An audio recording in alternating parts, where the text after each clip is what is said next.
Hi friends, welcome back.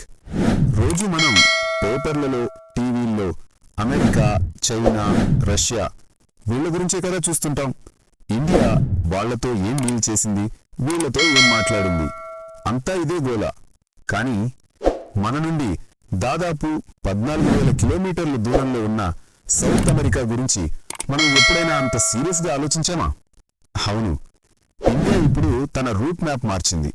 Football, coffee, Amazon అడవులకు famous అయిన బ్రెజిల్తో కలిసి ఒక కొత్త ఆట మొదలుపెట్టింది. అసలు కథ ఏంటి? ఈ డీల్ వెనుక ఉన్న మతలబేంటి? దీనివల్ల మన ఇండియాకి నిజంగా లాభం ఉందా, లేదా ఏదైనా రిస్క్ ఉందా? పదండి, ఈరోజు మొత్తం డీకోడ్ చేసేద్దాం. ముందుగా ఏంటి మెర్కోసూర్ గోలా?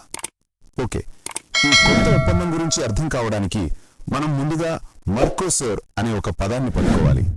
ఈ పేరు వినగానే ఇదేదో టెక్నికల్ పదంలో అనిపించవచ్చు, కానీ చాలా సింపుల్ అండి.